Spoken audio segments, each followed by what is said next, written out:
Friends,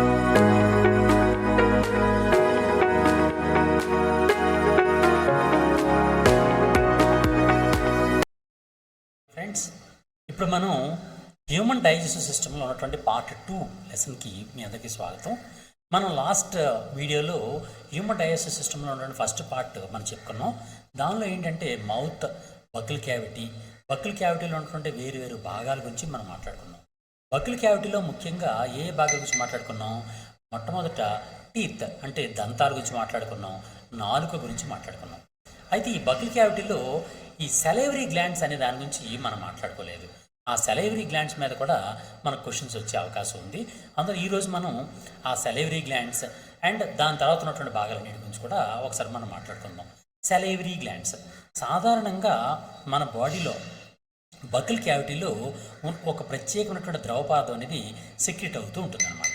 ఆ secret అవుతున్నటువంటి ద్రవపార్థం యొక్క పరిమాణం ఎంత ఉంటుంది అని అంటే సాధారణంగా ప్రతిరోజు కూడా మనకి 1.5 లీటర్స్ 1.5 లీటర్స్ ప్రతి ఆరోగ్యవంతమైనటువంటి ఒక వ్యక్తి కూడా ఒక రోజులో ఉత్పత్తి చేస్తున్నటువంటి లాలాజలం పరిమాణం ఎంత అంటే 1.5 లీటర్లు. 1.5 లీటర్ల లాలాజలం అంటే saliva produced by a human being per day is 1.5 litres. 1.5 లీటర్లు, 1.5 లీటర్లు లేదా 1500 మిల్లీలీటర్లు లాలాజలం అనేది ఉత్పత్తి అవుతూ ఉంటుందన్నమాట. ఆ లాలాజలంలో మ్యాక్సిమం అంతా కూడా వాటరే ఉంటుంది. నిజానికి ఆ వాటరే ఉండి ఒక చాలిన్ అనేటటువంటి ఒక ప్రత్యేకమైనటువంటి ఎంజైమ్ మాత్రం ఇందులో ఉంటుందన్నమాట. ఆ చాలిన్ అనేది మన కార్బోహైడ్రేట్స్ ఉంటాయి కదా, కార్బోహైడ్రేట్ జీర్ణం చేస్తే ఈ లెసన్ తర్వాత లాస్ట్లో చెప్తాను. నెక్స్ట్ ఇదే సమయంలో మరి ఇంకొక పాయింట్ కూడా చెప్తాను. ఏంటంటే సాధారణంగా మొత్తం మ్యామల్స్ అన్నింటిలో కూడా 4 రకాలైనటువంటి సెలైవరీ గ్లాండ్స్ ఉంటాయి. సెలైవరీ గ్లాండ్స్ అనేవి 4 రకాలుగా ఉంటాయి మొత్తం మ్యామల్స్ అన్నింటిలో కూడా. ఆ సెలైవరీ గ్లాండ్స్ పేరు ఏంటంటే ఒకటి పెరోటిడ్ గ్లాండ్స్, అలాగే sub maxillary glands, next sub lingual glands, fourth one infra orbital gland అని ఇలా 4 రకాలైనటువంటి సెలైవరీ గ్లాండ్స్ అనేవి మ్యామల్స్ అన్నింటిలో ఉంటాయి. కానీ హ్యూమన్ బీయింగ్స్లో మాత్రం ఇన్ఫ్రా ఆర్బిటల్ గ్లాండ్ అనేది ఉండదు. The salivary gland which is absent in human being is అని అడుగుతాడు. అంటే మానవునిలో లోపించినటువంటి సెలైవరీ గ్లాండ్ లాలాజల గ్రంథి ఏది అంటే ఇన్ఫ్రా ఆర్బిటల్ గ్లాండ్. ఇప్పుడు వీటి తెలుగులో పదాలు చెప్తాను. పెరోటిడ్ గ్లాండ్ అనే ప్రత్యేకంగా తెలుగులో పేరేమీ లేదు, వాటిని కూడా పెరోటిడ్ గ్రంథులు అని పిలుస్తారు. సబ్ మ్యాగ్జిల్లరీ గ్లాండ్స్ ఏమని పిలుస్తారంటే అదో జంబికా గ్రంథులు అంటారు. సబ్ లింగ్యువల్ గ్లాండ్స్ని అదో జిహ్వికా గ్రంథులు అంటారు. అలాగే ఇన్ఫ్రా ఆర్బిటల్ గ్రంథులు ఏమంటారంటే నిమ్న నేత్రకోటర గ్రంథులు అంటారు అనమాట. ఈ విధంగా మానవుల్లో 3 జతల లాలాజల మాత్రం ఉంటాయి. కానీ మ్యామల్స్ అన్నింటిలో కూడా 4 జతల లాలాజల గ్రంథులు ఉంటాయి. అవి ఒకటి పెరోటిడ్ గ్రంథులు, ఒక జత పెరోటిడ్ గ్రంథులు, ఒక జత అదో జంబికా గ్రంథులు, ఒక జత అదో జిహ్వికా గ్రంథులు, ఒక జత నిమ్న నేత్ర కోటర గ్రంథులు ఉంటాయి. పెరోటిడ్ గ్రంథులు అనేవి సాధారణంగా చెవికి కింది భాగం ఉంటాయి. మనకు చెవులు ఉంటాయి కదండి, చెవికి దిగువ భాగంలో పెరోటిడ్ గ్రంథులు ఉంటాయి. సెలైవరీ గ్లాండ్లలో biggest salivary glands are parotid glands. మానవ శరీరంలో ఉన్నటువంటి సెలైవరీ గ్లాండ్స్లో అతి పెద్దదైనటువంటి సెలైవరీ గ్లాండ్ లాలాజల గ్రంథులు ఏవి అంటే పెరోటిడ్ గ్రంథులు. ఇవే ఎక్కువగా సెలైవను ఉత్పత్తి చేస్తూ ఉంటాయి. నెక్స్ట్ ఈ పెరోటిడ్ గ్రంథుల తర్వాత భాగంలో ఇక్కడ పెరోటిడ్ గ్రంథుల గురించి ఇంకో పాయింట్ కూడా చెప్తాను. సాధారణంగా మనకి మమ్స్ అనే డిసీజ్ వస్తూ ఉంటుంది. మమ్స్ మమ్స్ అంటే దీన్ని తెలుగులో ఏమంటారంటే గవద బిళ్ళలు అంటారు. ఈ గవద బిళ్ళలు అనేటటువంటి వ్యాధి ఏ శరీర భాగానికి వస్తుంది అని అంటే పెరోటిడ్ గ్రంథులకే వస్తుంది. ఓకే, ఈ పాయింట్ చాలా ఇంపార్టెంట్. పెరోటిడ్ గ్రంథులకు వచ్చేటటువంటి వ్యాధి పేరు ఏం పేరు? మమ్స్ లేదా గవద బిళ్ళలు. ఈ గవద బిళ్ళలు అనేది పెరోటిడ్ గ్రంథులకే వస్తుంది అన్నమాట. ఇది నెక్స్ట్ సబ్ మ్యాగ్జిల్లరీ గ్లాండ్ లేదా అదో జంబికా గ్రంథులు. జంబికా అంటే దవడ అని అర్థం, అదో అంటే క్రిందన అర్థం. దవడికి కింది భాగంలో అమరు ఉంటాయి కాబట్టి వాటిని సబ్ మ్యాగ్జిల్లరీ గ్లాండ్స్ లేదా అదో జంబికా గ్రంథులు అంటారు. అలాగే థర్డ్ అయినటువంటి అధో జిహ్వికా గ్రంథులు. జిహ్వా అంటే నాలుక, అధో అంటే క్రిందన, నాలుకకు దిగువ భాగంలో ఈ గ్లాండ్స్ ఉంటాయి కాబట్టి వీటిని సబ్ లింగ్యువల్ గ్లాండ్స్ లేదా అధో జిహ్వికా గ్రంథులు అని అంటారు. అలాగే నెక్స్ట్ వన్ నిమ్న నేత్రకోటర గ్రంథులు. నేత్రకోటరం అంటే కన్ను ఉన్నటువంటి గది, ఆ కన్ను ఉన్నటువంటి గదిని నేత్రకోటరము అంటారు అనమాట. ఆ నేత్రకోటరానికి నిమ్న క్రింద ఉంటాయి కాబట్టి వీటిని నిమ్న నేత్రకోటర గ్రంథులు అంటారు. ఈ విధంగా మొత్తం క్షీరదాల్లో 4 జతల లాలాజల గ్రంథులు ఉంటాయి. ఒక్క రోజుకి 1.5 లీటర్ల లాలాజలాన్ని ఇవి ఉత్పత్తి చేస్తూ ఉంటాయన్నమాట. ఇది మనం గుర్తుంచుకోవాల్సినటువంటి ప్రధానమైన అంశాలు. అండ్ దీనిలోనే అత్యధికంగా వాటర్ ఉంటుంది. దీనిలో ఉండే ఒకే ఒక ఎంజైమ్ పేరు ఏంటి అంటే ట్యాలిన్. ఈ ట్యాలిన్ ఏం చేస్తుందంటే పిండి పదార్థాలు అంటే స్టార్చ్ ఉంటుంది కదండి, పిండి పదార్థాలు అంటే స్టార్చ్, దీన్నే కార్బోహైడ్రేట్లు అంటారు. కార్బోహైడ్రేట్స్, ఈ కార్బోహైడ్రేట్స్ని మాల్టోజ్ అనే షుగర్స్ కింద మారుస్తుంది. మాల్టోజ్ షుగర్స్ కింద ఈ స్టార్చ్ను మార్చేటటువంటి ఎంజైమ్ ఏది అంటే ట్యాలిన్. ఈ ట్యాలిన్ ఎక్కడ ఉంటుంది అని అంటే సాలైవాలో ఉంటుందన్నమాట. ఇది సాలివరీ గ్లాండ్స్ గురించి. నెక్స్ట్ దానిలోకి రండి. నెక్స్ట్ పార్ట్ ఏంటి అని అంటే food pipe or oesophagus. Oesophagus is a tube which connects the pharynx and stomach. అంటే ఫారింగ్స్ని స్టమక్ని కలుపుతున్నటువంటి గొట్టాన్ని ఈసోఫాగస్ లేదా ఫుడ్ పైప్ అంటారు. ఇక్కడ మీరు గమనించండి, ఈ డయాగ్రామ్లో ఇగో ఎల్లో ఆకారంలో కనిపిస్తుంది. ఎల్లోగా ఉన్నటువంటి ఈ డయాగ్రామ్ ఈ పార్ట్ ఉంది కదా, దాన్నే మనం ఈ ఈసోఫాగస్ లేదా ఫుడ్ పైప్ అని పిలుస్తారు అనమాట. ఇది మనం ఎప్పుడైతే ఆహారాన్ని స్వాలో చేసామో, స్వాలోయింగ్ అంటే మింగడం, the swallowed food passes into the food pipe or oesophagus. మనం మింగినటువంటి ఆహారం అనేది గొంతు భాగం నుంచి మన ఈసోఫాగస్లోనికి ప్రవేశిస్తూ ఉంటుందన్నమాట. సాధారణంగా నోట్లో ఉండే కూరని బకిల్ క్యావిటీ అంటారని చెప్పుకున్నాం. బకిల్ క్యావిటీ తర్వాత గొంతు వస్తుంది. ఆ గొంతు భాగాన్ని ఫారింగ్స్ అంటారు. ఫారింగ్స్ లోపల 2 ట్యూబ్స్ ఉంటాయి. నిజానికి 2 ట్యూబ్స్. ఫారింగ్స్ లోపల ఒక పెద్ద ట్యూబ్ ఇలా ఉంటుంది, ఒక పెద్ద ట్యూబ్ లావుగా ఉండే ఒక ట్యూబ్ ఉంటుంది. అది గొంతు భాగం మొత్తం అంతా కింద దిగుతూ, మెడ భాగంలో కింద దిగుతూ, కింద భాగంలో 2 భాగాలకి చీలిపోతుంది. ఇలా 2 నాళాల కింద చీలిపోతుంది. ఈ పెద్ద నాళాన్ని ఏమంటారంటే ట్రాకియా అని పిలుస్తారు. ట్రాకియా లేదా వాయునాళము అంటారు. ఈ వాయునాళం లోపల శ్వాస ఆడుతుందన్నమాట. అంటే శ్వాసక్రియకి సంబంధించిన భాగం ఇది. ఈ వాయునాళం అనేది శ్వాసకు సంబంధించినటువంటి భాగం. దీని పక్కనే మరొక పైప్ ఉంటుంది. ఈ పైపే ఈసోఫాగస్. ఏది అంటే ఇది అనమాట. ఇదే ఈసోఫాగస్. ఇది ఈసోఫాగస్. ఈ ఈసోఫాగస్ ద్వారా ఆహారం అనేది ప్రయాణం చేస్తూ ఉంటుంది. మనం మింగినప్పుడు ఆహారం ప్రయాణం చేస్తూ ఉంటుంది. ఈ మింగుతున్నప్పుడు ఆహారం అనేది కేవలం ఈసోఫాగస్ అంటే ఆహార వాహికలోకే వెళ్ళాలి తప్ప ఎట్టి పరిస్థితుల్లో కూడా ట్రాకియాలోకి వెళ్ళకూడదు. మనం పొలబారింది అంటాం, పొలమనారడం అంటాం. అంటే మనం దగ్గు వచ్చేసి ఉంటుంది ఒక్కొక్కసారి. అప్పుడు ఎప్పుడైనా ఆహారం అనేది మనం సరిగా మాట్లాడుతున్నప్పుడు భోంచేస్తూ ఉంటే, మాట్లాడుతూ భోంచేస్తే ఆహారం అనేది బై మిస్టేక్ ట్రాకియాలోకి వెళ్ళిపోతుంది. ఆ ట్రాకియాలోకి వెళ్ళిపోవడాన్ని మనం పొలమారింది అంటాం. ఆ పొలమారడం అనేది చాలా ప్రమాదకరమైందన్నమాట. ఎందుకంటే ఇటువంటి ఆహార పదార్థం కూడా ఈ ట్రాకియాలోకి వెళ్ళకూడదు. ఆ ట్రాకియాలోకి వెళ్లకుండా కేవలం ఈ ఈసోఫాగస్ ఆహార వాహికలోకి మాత్రమే వెళ్ళడం కోసం ఈ ట్రాకియా పై భాగంలో ఒక మూత ఉంటుంది. ఒక మూత, ఇలా మూత లాంటి భాగం, ఒక మస్క్యులర్ లిడ్ ఉంటుందన్నమాట. ఆ మస్క్యులర్ ఉన్నటువంటి ఆ లిడ్ని ఏమంటారంటే ఎపిగ్లాటిస్ అని పిలుస్తారు. ఎపిగ్లాటిస్ లేదా దీన్నే ఉపజిహ్విక అంటారు. ఉపజిహ్విక లేదా దీన్నే కొండనాలుక అని కూడా పిలుస్తారు. కొండనాలుక అన్న, ఉపజిహ్విక అన్న, ఎపిగ్లాటిస్ అన్న కూడా ఒకటే.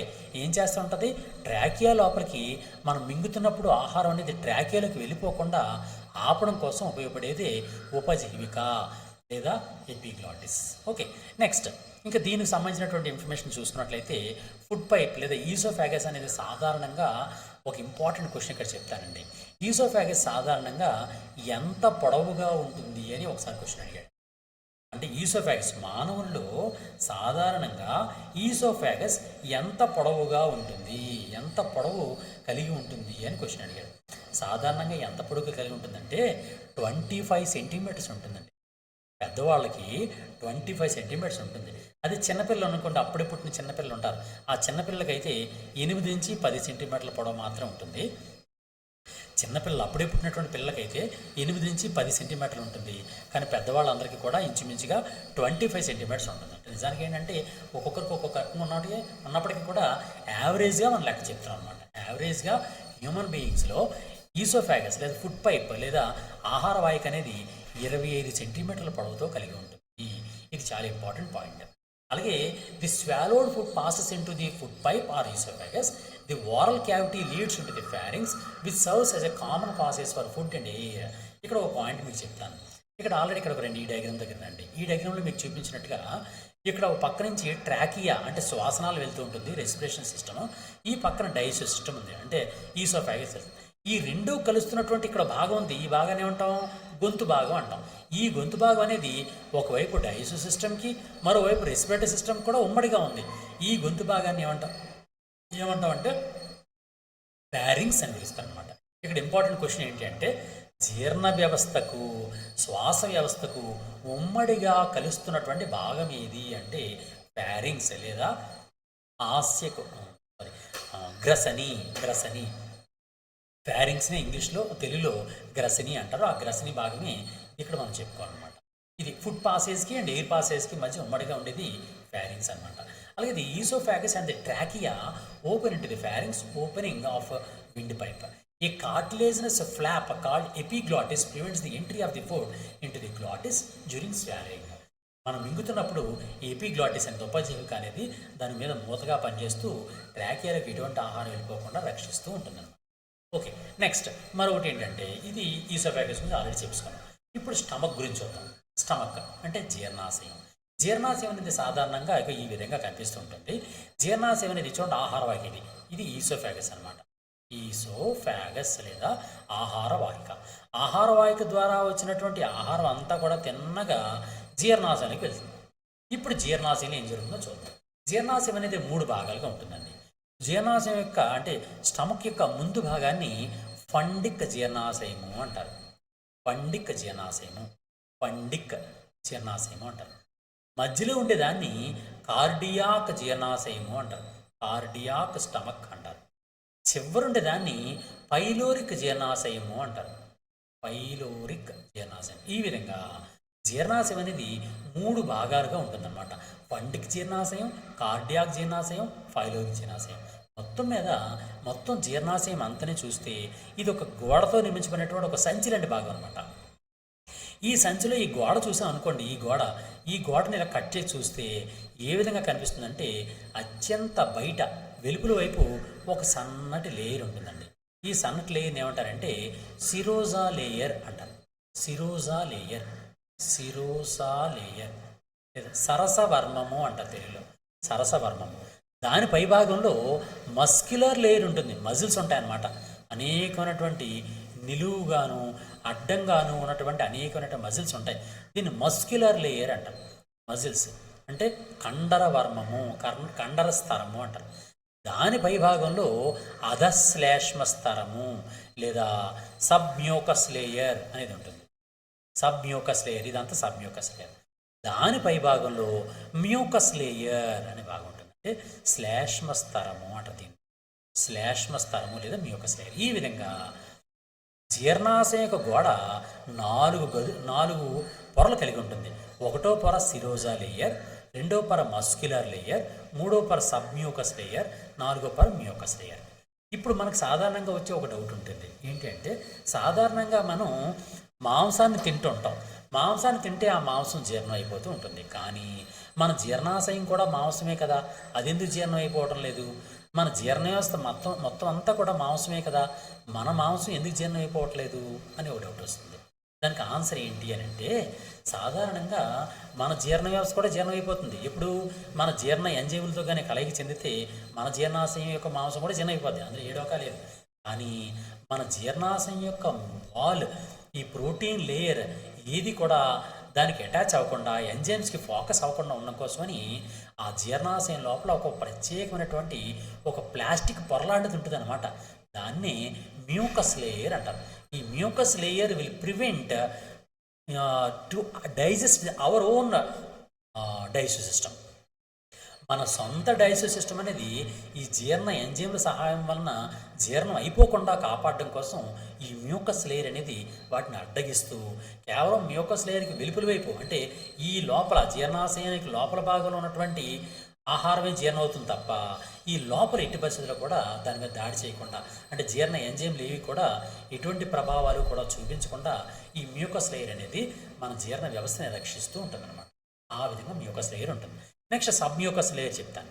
సబ్ మ్యూకస్ లేయర్లో అనేక చిన్న చిన్న గ్రంథులు ఉంటాయండి, గ్లాండ్స్ ఉంటాయండి. There are so many numerous number of glands are there in the submucous membrane of the stomach. ఆ సబ్మ్యూకస్ లేయర్లో ఉన్నటువంటి ఆ గ్లాండ్స్ని ఏమంటారంటే గ్యాస్ట్రిక్ గ్లాండ్స్ అంటారు. గ్యాస్ట్రిక్ గ్లాండ్స్ అంటే తెలుగులో ఏమంటామంటే జఠర గ్రంథులు అంటారు. జఠర గ్రంథులు. ఈ జఠర గ్రంథులు అనేవి ఏం చేస్తాయంటే ఒక సెక్రిషన్ విడుదల చేస్తూ ఉంటాయి. ఆ సెక్రిషన్ ఏమంటారంటే గ్యాస్ట్రిక్ జ్యూస్ లేదా జఠర రసము అంటారు. జఠర రసము, జఠర రసము లేదా గ్యాస్ట్రిక్ జ్యూస్ అనేది సెక్రెట్ అవుతూ ఉంటుంది అనమాట. ఎప్పుడు కూడా గ్యాస్ట్రిక్ జ్యూస్ సెక్రెట్ అయ్యి కడుపు లోపలికి అంటే జీర్ణాశయం లోపలికి సెక్రెట్ అయిపోతూ ఉంటుంది అనమాట. ఈ విధంగా సెక్రెట్ అవుతుంది. ఇదే సమయంలోకి ఈ ప్రాంతంలోకి ఆహారం అనేది వచ్చి చేరింది. ఈ ఆహారం మీద ఈ గ్యాస్ట్రిక్ జ్యూస్ అనేవి ప్రభావం చూపిస్తూ ఉంటాయి అనమాట. ఇది ఎలా ప్రభావం చూపిస్తాయి? గ్యాస్ట్రిక్ జ్యూస్లో ఏంటి ఉంటాయి ఒకసారి చూద్దాం. గ్యాస్ట్రిక్ జ్యూస్లో ప్రధానంగా ఉన్నటువంటి పాయింట్లో ఫస్ట్ది ఏంటి అంటే ఒక యాసిడ్ ఉంటుందండి. చాలా ఇంపార్టెంట్ పాయింట్ ఇది. ఏంటి అంటే సాధారణంగా మానవుని జఠర రసంలో ఉన్నటువంటి యాసిడ్ ఆమ్లం ఏది అంటే హైడ్రోక్లోరిక్ యాసిడ్ లేదా HCl. Hydrochloric acid, hydrochloric acid అనేది ఉంటుందన్నమాట. ఈ హైడ్రోక్లోరిక్ యాసిడ్ అనేది ఒకటి ఉంటుంది. అలాగే రెండోది ఏంటి అంటే పెప్సినోజెన్. పెప్సినోజెన్ అనే ఒక ఎంజైమ్ ఉంటుంది. అంతేకాకుండా రెనిన్ అని మరో ఎంజైమ్ ఉంటుంది. ఈ మూడు కూడా గ్యాస్ట్రిక్ జ్యూస్లో ఉంటాయి. ఇవి ఏం పని చేస్తాయో చూద్దాం. సాధారణంగా మనం ఆహారం తీసుకుంటున్నప్పుడు అంటే మింగుతున్నప్పుడు ఆహారం కడుపులోకి వస్తున్నప్పుడు అనేకమైన బ్యాక్టీరియాలు కూడా ఆహారంతో పాటు వచ్చేస్తాయి. అటువంటి బ్యాక్టీరియాలు ఎన్ని ఉన్నాయంటే మనకి డిసీజెస్ వచ్చేస్తాయి. అందులో అటువంటి డిసీజెస్ రాకుండా ఆహారం ద్వారా వచ్చినటువంటి ఆ బ్యాక్టీరియాలని చంపడానికి హైడ్రోక్లోరిక్ యాసిడ్ అనేది ఉపయోగపడుతూ ఉంటుందన్నమాట. అంటే it is helpful for the sanitization of the food. అంటే ఆహారాన్ని శానిటైజ్ చేయడానికి మనం తీసుకున్న కడుపులోకి వెళ్ళినటువంటి ఆహారం శానిటైజ్ అయిపోతుంది, బ్యాక్టీరియాలు చంపబడతాయి. దానికోసం హైడ్రోక్లోరిక్ యాసిడ్ ఉపయోగపడుతూ ఉంటుంది. అంతేకాకుండా మనకు పెప్సినోజన్ చెప్పాను కదండి. ఈ పెప్సినోజన్ అనేది ఇన్యాక్టివ్ కండిషన్లో ఉంటుంది. అంటే ఇటువంటి పని చేయదు, న్యూట్రల్గా ఉండిపోతుంది. ఇలాంటి ఇన్యాక్టివ్ కండిషన్లో ఉన్నటువంటి పెప్సినోజన్ని యాక్టివ్గా ఉన్నటువంటి పెప్సిన్ అనే దాని కింద మార్చడం కోసం కూడా హైడ్రోక్లోరిక్ యాసిడ్ ఉపయోగపడుతూ ఉంటుందన్నమాట. ఈ విధంగా పెప్సినోజన్ పెప్సిన్గా మారడానికి కూడా హైడ్రోక్లోరిక్ యాసిడ్ ఉపయోగపడుతూ ఉంటుంది. ఈ విధంగా హైడ్రోక్లోరిక్ యాసిడ్ రెండు పనులు చేస్తుంది. ఒకటి ఆహారాన్ని శానిటైజ్ చేస్తూ ఉంటుంది. రెండవది పెప్సినోజన్ అనేటువంటి ఇన్యాక్టివ్ కండిషన్లో ఉన్నటువంటి ఎంజైమ్ని యాక్టివ్గా ఉన్నటువంటి పెప్సినోజన్గా మారుస్తూ ఉంటుంది. ఇప్పుడు ఈ పెప్సినోజన్ ఏం చేస్తుంది అని అంటే మనం తిన్నటువంటి ఆహారంలో ప్రోటీన్స్ ఉంటాయి కదండి, ఆ ప్రోటీన్ని జీర్ణం చేయడానికి ఉపయోగపడుతూ ఉంటుంది అన్నమాట. ప్రోటీన్ని జీర్ణం చేస్తుంది. జీర్ణం చేసి పెప్టోన్లుగా మారుస్తుంది. Peptones plus amino acids. Amino acids గాను పెప్టోన్స్ గాను మార్చడానికి ఈ పెప్సిన్ అనే ఎంజైము ఉపయోగపడుతూ ఉంటుంది. ఈ విధంగా ప్రోటీన్ల మీద ప్రభావం చూపిస్తూ ఉంటుంది. అలాగే రెనిన్ అనేది ఉంటుంది. రెనిన్ ఏం చేస్తుందంటే మనం పాలు తాగామనుకోండి, ఆ పాలని జీర్ణం చేయడానికి మొట్టమొదటి అది పెరుగు లాంటి ఆకారంలో మారాలన్నమాట. పెరుగు వంటి పదార్థం కింద మారిపోవాలి. ఆ మిల్క్ని కర్డ్ వంటి మెటీరియల్ కింద మార్చడానికి ఈ రెనిన్ అనేది ఉపయోగపడుతూ ఉంటుందన్నమాట. ఈ విధంగా పాలను పెరుగు వంటి పదార్థంగా మార్చడానికి ఉపయోగపడే ఎంజైమే రెనిన్. అందుకని ఇక్కడ ఒకసారి క్వశ్చన్ ఏమడిగాడంటే చిన్న పిల్లలలో అంటే పాలు తాగే చిన్న పిల్లల్లో అత్యధికంగా ఉండే ఎంజైమ్ ఏది అని అడిగాడు. ఆ ఎంజైమ్ పేరేంటి? రెనిన్. ఎందువలన వాళ్ళు పాలు ఎక్కువ తాగుతారు కాబట్టి పాలను జీర్ణం చేసేటువంటి ఎంజైమ్ రెనిన్ కాబట్టి ఆ రెనిన్ అనేది ఇక్కడ ఎక్కువగా సెక్రెట్ అవుతూ ఉంటుంది అనమాట. ఇది దీనికి సంబంధించిన ఆన్సర్. నెక్స్ట్ ఇంకో క్వశ్చన్ చూద్దాం. The mucus protects the lining of the stomach and the acid kills many bacteria that enters along with the food and makes the medium in the stomach acidic. The stomach located in the upper left portion of the abdominal cavity. Stomach జీర్ణాశయం ఎక్కడ ఉంటుందండి? ఎడమవైపు మన కడుపు లోపల abdominal క్యావిటీలో ఉదర కుహరంలోని ఎడమవైపు పై భాగంలో ఈ జీర్ణాశయం అనేది ఉంటుంది. దీనిలో 3 పోర్షన్స్ ఉంటాయి. Cardiac portion into which the oesophagus opens, a fundic region and pyloric region which opens into the first part of the small intestine. Rumen is a large chamber of stomach to store food in ruminants like cattle. ఇక్కడ ఒక ప్రత్యేకమైన point చెప్తాను. అదేంటంటే జీర్ణాశయం అనేది మనుషుల్లో ఈ విధంగా ఉంటుందని చెప్పాను కదండి. మరి మిగిలిన క్యాటిల్ ఉంటుంది, అంటే పశువులు. ఆ పశువుల లోపల ఆహారాన్ని వేగంగా తీసుకొని ఆహారాన్ని నిల్వ చేసుకోవాలి. నిల్వ చేసుకొని ఆ ఆహారాన్ని మళ్ళీ తిరిగి నోట్లో తెచ్చుకొని దాన్ని తిరిగి బాగా నములుతాయి. అంటే తాత్కాలికంగా నిల్వ చేయడం కోసం ఒక ప్రత్యేకమైన సంచి అవసరం అవుతుంది.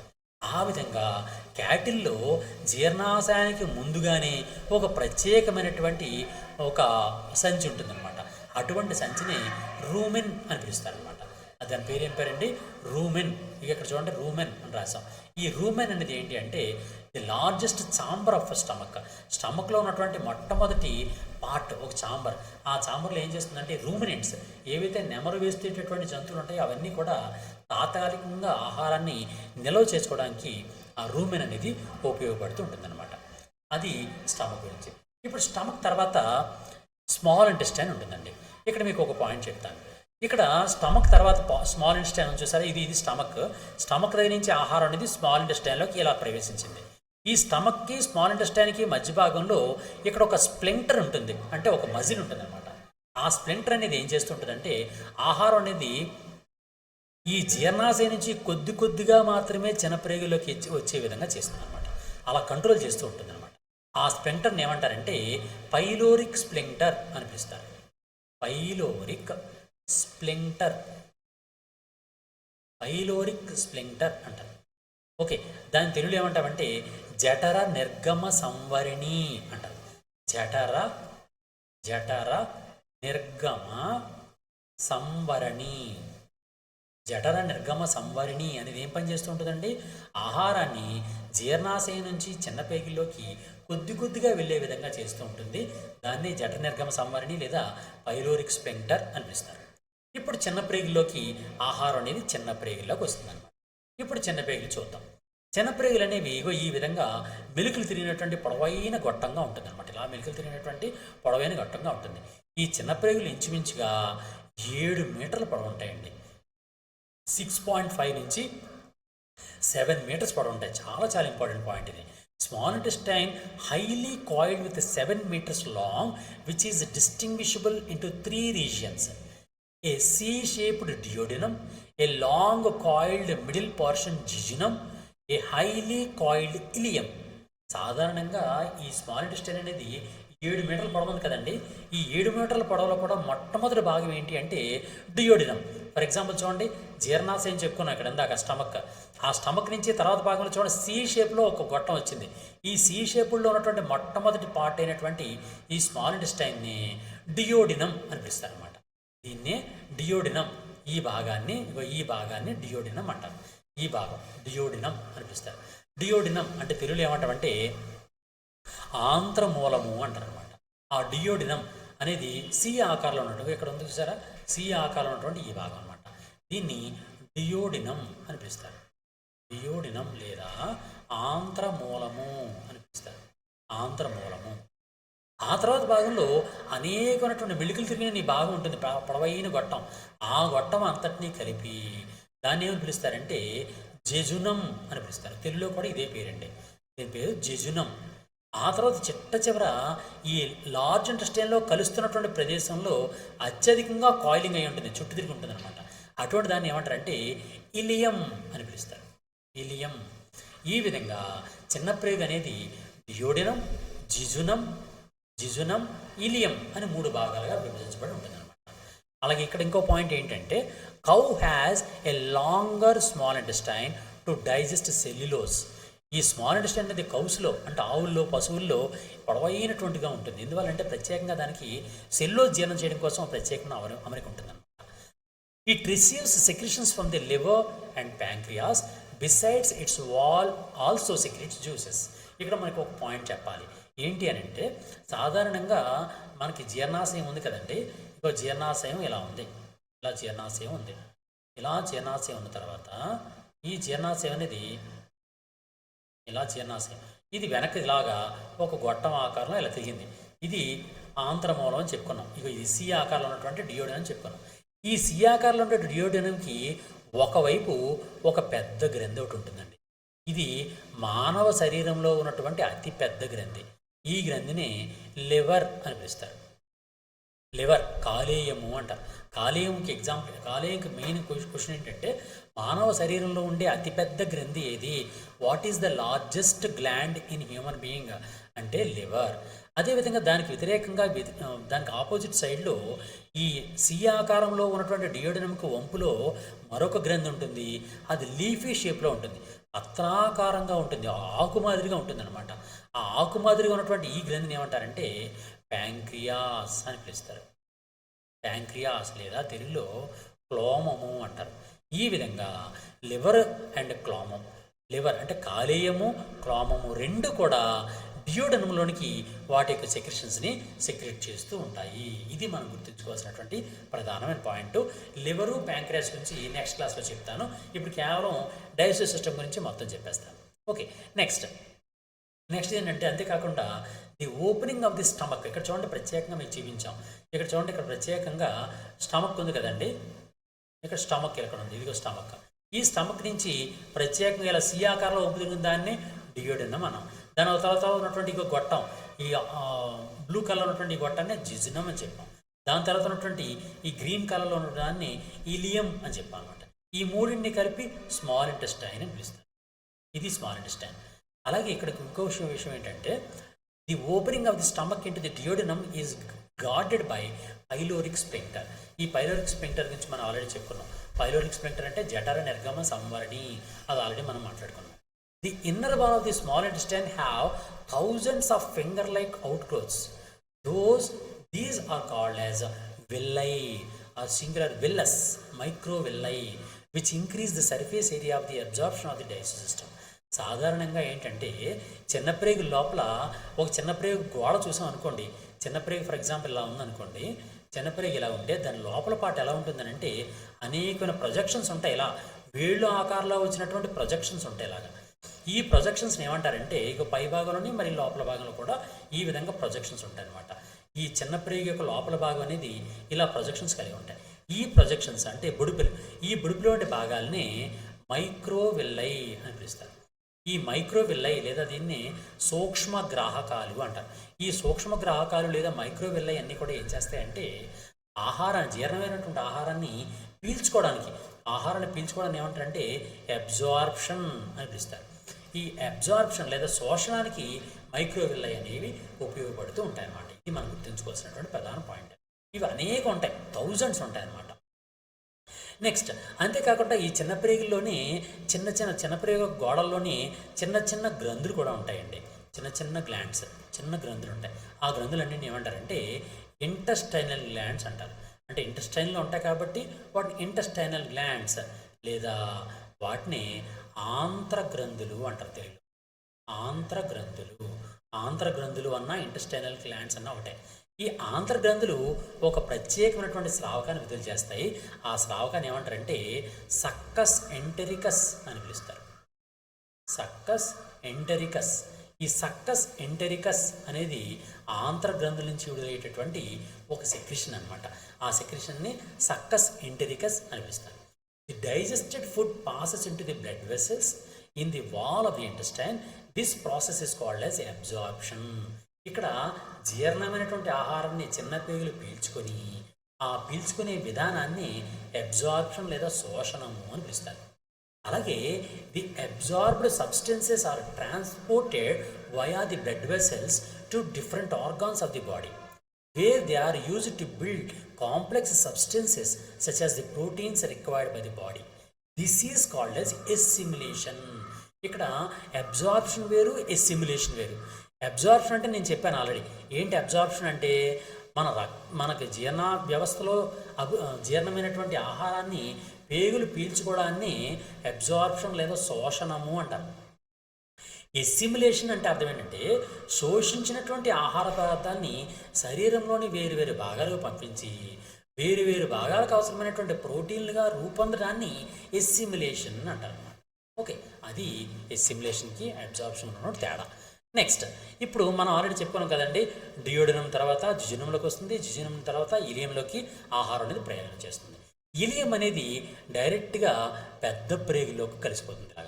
ఇలియం అనేది పెద్ద ప్రేగులు. ఇక్కడ చూడండి పెద్ద ప్రేగు ఉంది, ఇది లార్జ్ ఇంటెస్టైన్. లార్జ్ ఇంటెస్టైన్, ఈ లార్జ్ ఇంటెస్టైన్ లోపలికి ఈ ఫుడ్ అనేది ఈ అబ్జార్బ్ అయిపోయిన తర్వాత మిగిలిపోయినటువంటి ఫుడ్ అంతా కూడా ఈ స్మాల్ ఇంటెస్టైన్లో ఉన్నటువంటి ఇలియం ఉంది కదండి, లాస్ట్ పార్ట్, ఆ ఇలియం నుంచి పెద్ద ప్రేగుల్లోకి ఎంటర్ అవుతుంది. ఈ చిన్న ప్రేగు పెద్ద ప్రేగు కలుస్తున్న దగ్గర ఒక సన్నని బొడుపు వంటి భాగం ఒకటి ఉంటుందండి. దీన్ని అపెండిక్స్ అని పిలుస్తారు. దీన్ని వెర్మీ ఫామ్ అపెండిక్స్ అని కూడా పిలుస్తారు అన్నమాట. తెలుగులో దీన్ని ఏమంటారంటే ఉండుకము అంటారు. ఉండుకము లేదా వెర్మీ ఫార్మ్ అపెండిక్స్ అంటారు. మనుషుల్లో ఈ అపెండిక్స్ అనేది ఒక వెస్టీజియల్ ఆర్గాన్. వెస్టీజియల్ ఆర్గాన్ అంటే అర్థం ఏంటి? తెలుగులో ఏమంటారంటే దాన్ని అవశేషావయవము అంటారు. అవశేషావయవం అంటే అర్థం ఏంటి అంటే అది ఉంటుంది కానీ దానికి ఎటువంటి పని ఉండదన్నమాట. ఆ విధంగా అది ఆకారం కనిపిస్తూ ఉంటుంది కానీ దానికి ఎటువంటి పని లేకపోతే అటువంటి వాటిని అవశేషావయవాలు లేదా వెస్టీజియల్ ఆర్గాన్స్ అంటారు. ఇక్కడ చిన్న ప్రేగు పెద్ద ప్రేగులో కలుస్తున్న దగ్గర ఉన్నటువంటి అపెండిక్స్ కూడా ఒక వెస్టీజియల్ ఆర్గాన్, అంటే ఒక అవశేష అవయవం. నిజానికి మనిషి అనే వాళ్ళలో ఇంచుమించుగా 150 అవశేష అవయవాలు ఉంటాయట. 150 అవశేషావయవాల సంఖ్య ఎంత అండి? మనిషిలో 150 ఉంటాయి. ఫర్ ఎగ్జాంపుల్ చెవి బై డొప్ప, దాన్ని ఏమంటాం? పిన్నా అంటాం. పిన్నాకి మనకి ఎటువంటి ఉపయోగం ఉండదు. ఆ పిన్నా అనేది ఒక వెస్టీజియల్ ఆర్గాన్. అలాగే మన మగవారికి ఛాతీ పైభాగంలో వచ్చే వెంట్రుకలు, ఆ వెంట్రుకలకు ఎటువంటి ఉపయోగం ఉండదు. ఇలా మన శరీరంలో అనేకమైనటువంటి వెస్టీజియల్ ఆర్గాన్స్ ఉంటాయి. అటువంటి వెస్టీజియల్ ఆర్గాన్స్ అన్నీ కూడా అత్యధికంగా ఉంటాయి కాబట్టి మనిషికి ఒక కొత్త పేరు ఉంది సైన్స్లో. ఆ కొత్త పేరు చాలా ఇంపార్టెంట్ క్వశ్చన్. అది ఏంటి అంటే the museum of vestigial organ. Museum of vestigial organ అని ఎవరిని పిలుస్తారు అని క్వశ్చన్ వస్తుందండి. Museum of vestigial organs.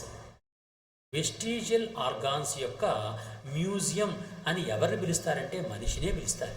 మనిషి యొక్క బాడీలో అన్ని ఎక్కువ సంఖ్యలో వెస్టీజియల్ ఆర్గాన్స్ ఉంటాయి, అంటే అవశేషావయాలు ఉంటాయి. అవశేషావయాలు అంటే వాటికి ఎటువంటి పని ఉండదు కానీ ఆకారం మాత్రం కనిపిస్తూ ఉంటాయి అన్నమాట. అలాంటి వాటిని వెస్టీజియల్ ఆర్గాన్స్ అంటారు. ఈ విధంగా ఇంచుమించుగా 150 వరకు కూడా వెస్టీజియల్ ఆర్గాన్స్ అనేవి మనిషిలో ఉంటాయి. అందువల్ల మనిషి యొక్క శరీరాన్ని మ్యూజియం ఆఫ్ వెస్టీజియల్ ఆర్గాన్స్ అంటారు. ఓకే, ఇది సంగతి. నెక్స్ట్, ఇప్పుడు మనం ఏం చెప్పుకున్నాం? ఇలియం నుంచి ఆహారం అనేది లార్జ్ ఇంటెస్టైన్లోకి వచ్చింది. The food that remains undigested and unabsorbed then enters into the large intestine. అంటే అన్డైజెస్టెడ్, జీర్ణం కానటువంటి, అబ్జార్బ్ అవ్వలేనటువంటి మిగిలిపోయినటువంటి పదార్థం అంతా కూడా లార్జ్ ఇంటెస్టైన్ లేదా పెద్ద ప్రేగులోనికి ప్రవేశిస్తూ ఉంటుంది. ఇక్కడ మనకి ఇంపార్టెంట్ పాయింట్ ఏంటి అంటే చిన్న ప్రేగుల యొక్క పొడవు ఎంత అంటే 6.5 నుంచి 7 మీటర్స్ పొడవు ఉంటుంది. మీటర్స్ అన్ని మీటర్ల పొడవు ఉంటుంది అనమాట. ఓకే, ఇది ఒక డయాగ్రమాటికల్ రిప్రజెంటేషను. గ్యాస్ట్రో ఇంటెస్టైనల్ ట్రాక్ మొత్తం అంతా ఎలా ఉంటుంది, అండ్ ఇంటెస్టైనల్ లైనింగ్ అనేది ఏ విధంగా ఉంటుంది, అలాగే ఎపిథీలియల్ సెల్స్ అనేవి ఎలా ఉంటాయి. స్మాల్ ఇంటెస్టైన్ అనేది చూడండి, ఇక్కడ డయాగ్రామ్ కట్ చేసేసాం. ఆ స్మాల్ ఇంటెస్టైన్ ఉంటుంది, విల్లై, మైక్రోవిల్లై, వీటి ద్వారానే ఆహారం అనేది శోషించుకోబడుతూ ఉంటుంది అనమాట. నెక్స్ట్, ఇప్పుడు లార్జ్ ఇంటెస్టైన్లోకి రండి. ఇప్పుడు మీకు చూపిస్తున్నది large intestine. The large intestine is wider and shorter than small intestine. ఇది లావుగా ఉంటుంది, చిన్నదిగా ఉంటుంది, తక్కువ పరిమాణం ఉంటుంది అనమాట. ఇంతకుముందు చెప్పుకున్నాం స్మాల్ ఇంటెస్టైన్ అనేది ఎంత పొడవు ఉంటుందండి? 6.5 నుంచి 7 మీటర్స్ పొడవు ఉంటుందని చెప్పుకున్నాం. కానీ లార్జ్ ఇంటెస్టైన్ అంత పొడవు ఉండదు. ఎంత పొడవు ఉంటుంది? 1.5 మీటర్స్ మాత్రమే ఉంటుంది. లార్జ్ ఇంటెస్టైన్ పొడవు ఎంత? 1.5 మీటర్లు. It consist of caecum, colon and rectum. దీన్ని కూడా 3 భాగాలుగా వర్గీకరిస్తారండి. మొదటి భాగాన్ని సీకం అని పిలుస్తారు. మొదటి భాగం, ఇక ఈ మొదటి భాగాన్ని సీకం అని పిలుస్తారు. సీకం అని పిలుస్తారు. నెక్స్ట్ భాగాన్ని కోలాన్ అని పిలుస్తారు. చివరి భాగం ఇక్కడ ఉంది కదా, ఈ చివరి భాగాన్ని రెక్టమ్ అని పిలుస్తారు. ఈ రెక్టమ్ని తెలుగులో పురీషనాళము అంటారు అన్నమాట. పురీషనాళము అంటే రెక్టమ్ అన్నమాట.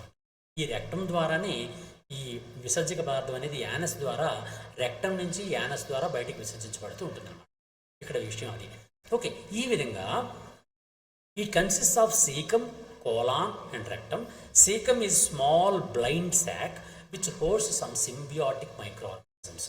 ఇక్కడ మనం గుర్తుంచుకోవాల్సిన పాయింట్ ఏంటంటే ఇక్కడ శీకం ఉంది కదండి, ఈ శీకంలో కొన్ని బ్యాక్టీరియాలు కూడా నివసిస్తూ ఉంటాయి. ఈ బ్యాక్టీరియాలు మనకు కావలసినటువంటి ఎంజైమ్స్ అంటే మనకు కావాల్సినటువంటి విటమిన్స్ని సింథసైజ్ చేసి మనకి ఇస్తూ ఉంటాయి అన్నమాట. ఆ విధంగా ఆ బ్యాక్టీరియాలు మనతో సింబియాసిస్ చేస్తూ ఉంటాయి అన్నమాట, సహజీవనం చేస్తూ ఉంటాయి. ఓకే, నెక్స్ట్ ఇప్పుడు ఇవి పార్ట్స్ ఆఫ్ కోలాన్. చూడండి, first part, second part, third part ఈ విధంగా ఉంటుంది. A narrow finger like tubular projection the vermiform appendix, which is a vestigial organ, arises from the cecum. ఈ సీకం నుంచి వెస్టిజియల్ ఆర్గాన్ అనేటువంటి appendix లేదా ఉండుకం అనేది ఏర్పడుతుంటుంది. ఈ సీకం opens into the colon, which is divided into an ascending, a transverse and descending part and a sigmoid colon. The descending part opens into the rectum, which opens out through the anus. Okay, చిట్ట చివరికి rectum అనేది anus లేదా వాయువు ద్వారా బయటికి విడుదల చేయబడుతుంటుంది. విసర్జక పదార్థం ఏదైతే ఉంటుందో అది బయటికి పంపించబడుతూ ఉంటుంది అనమాట. No significant digestive activity occurs in the large intestine. నిజానికి ఏంటంటే లార్జ్ ఇంటెస్టైన్లో అంటే పెద్ద ప్రేగుల్లో ఎటువంటి జీర్ణం జరగదు.